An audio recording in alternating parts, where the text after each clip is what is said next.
Video में ऐसी explanation दूंगा कि फिर कभी नहीं भूलोगे डाइजेस्टिव सिस्टम के बारे में। तो बच्चों इस वीडियो को एंड तक जरूर देखना और अगर वीडियो पसंद आए तो लाइक और सब्सक्राइब जरूर करना। तो चलिए मैं आपको बॉडी के अंदर फूड की जो जर्नी है वो दिखाता हूं। सबसे पहला स्टेप है इंजेशन, यानी माउथ में फूड की एंट्री। सबसे सिंपल यही स्टेप है। जो भी फूड टेस्टी दिखा बस उसे उठाकर मुंह में डालना है, राइट। सेकंड स्टेप है डाइजेशन, यानी खाने को पचाना। यहां ध्यान रखने वाली बात यह है कि डाइजेशन का प्रोसेस माउथ में ही स्टार्ट हो जाता है। टीथ यूज करके हम फूड को स्मॉल पीसेस में ब्रेक डाउन करते हैं।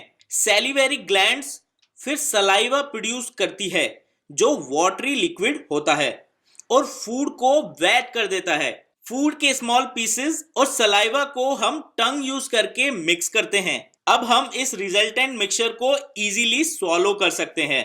सलाइवा में एंजाइम्स होते हैं जो फूड में प्रेजेंट स्टार्च या कार्बोहाइड्रेट को शुगर फॉर्म में कन्वर्ट कर देते हैं। स्वॉलो करने के बाद फूड पाइप में चला जाता है। इस फूड पाइप को एसोफेगस कहते हैं। एसोफेगस फूड को स्टोमक तक लेकर जाता है जहां फूड करीब 3-4 घंटे तक रहता है और डाइजेस्ट होता है। स्टोमक की वॉल्स पर जो ग्लैंड्स होते हैं वो गैस्ट्रिक जूस प्रोड्यूस करते हैं। इस जूस में 3 सब्सटेंस होते हैं, hydrochloric acid, pepsin enzyme and mucus. यहां मेन काम पेप्सिन एंजाइम का होता है जो फूड में प्रेजेंट प्रोटीन को डाइजेस्ट करके स्मॉलर मॉलिक्यूल्स में कन्वर्ट करता है। हाइड्रोक्लोरिक एसिड क्या काम आता है? पेप्सिन एंजाइम केवल एसिडिक मीडियम में ही काम करता है और हाइड्रोक्लोरिक एसिड गैस्ट्रिक जूस को एसिडिक बनाता है ताकि पेप्सिन प्रोटीन को प्रॉपर्ली डाइजेस्ट कर पाए। और हाँ, ये फूड में प्रेजेंट बैक्टीरिया को भी किल करता है। म्यूकस क्या काम आता है?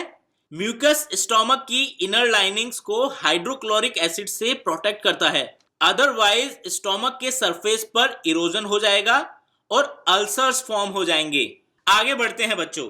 अब ये पार्शियली डाइजेस्टेड फूड एंटर करता है स्मॉल इंटेस्टाइन में। स्मॉल इंटेस्टाइन 6.5 मीटर्स का एक नैरो पाइप है जो कॉइल फॉर्म में अरेंज्ड रहता है। स्मॉल इंटेस्टाइन में फूड का डाइजेशन कंप्लीट हो जाता है। फूड में present carbohydrates, protein and fat सबका फाइनल डाइजेशन यही होता है। स्मॉल इंटेस्टाइन से कनेक्टेड होते हैं लिवर और पैनक्रियाज। लिवर एक सब्सटेंस रिलीज करता है जिसे बाइल कहते हैं, जो लिवर में गॉल ब्लैडर में स्टोर्ड रहता है। बाइल नेचर में एल्कलाइन होता है एंड इसमें सॉल्ट्स होते हैं जो फूड में प्रेजेंट फैट्स को स्मॉल पार्टिकल्स में ब्रेक कर देते हैं ताकि एंजाइम्स इन्हें इजीली डाइजेस्ट कर पाए। ये एंजाइम्स पैनक्रियाज से स्मॉल इंटेस्टाइन में आते हैं और ये एल्कलाइन मीडियम में ही वर्क करते हैं। पैनक्रियाज से स्मॉल इंटेस्टाइन में पैनक्रियाटिक जूस एंटर करता है जिसमें 3 एंजाइम्स होते हैं, amylase, trypsin and lipase. Amylase starch या कार्बोहाइड्रेट को ब्रेक डाउन करता है, ट्रिप्सिन प्रोटीन को करता है और लिपेस फैट्स को ब्रेक डाउन करता है जो कॉम्प्लेक्स कार्बोहाइड्रेट्स को ग्लूकोज में कन्वर्ट करते हैं, प्रोटीन को एमिनो एसिड्स में कन्वर्ट करते हैं और फैट्स को फैटी एसिड्स और ग्लाइसरोल में कन्वर्ट करते हैं। अब डाइजेशन फाइनली कंप्लीट हो गया और बॉडी ने लार्ज इनसॉल्युबल फूड को कन्वर्ट कर दिया है स्मॉल वाटर सॉल्युबल मॉलिक्यूल्स में। ये सारा इतना लंबा प्रोसेस क्यों होता है हमारी बॉडी में? ताकि फाइनल प्रोडक्ट्स यानी glucose, amino acids and glycerol और फैटी एसिड्स ब्लड के थ्रू बॉडी के डिफरेंट पार्ट्स तक ले जाए जा सके, जहां ये सेल्स में स्टोर होते हैं और energy, growth and body repair के काम आते हैं।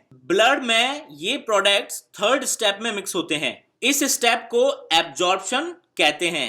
स्मॉल इंटेस्टाइन की सरफेस पर millions of tiny finger shape projections होते हैं जिन्हें विली कहते हैं। इन विलीज से ब्लड वेसल्स कनेक्टेड होती हैं।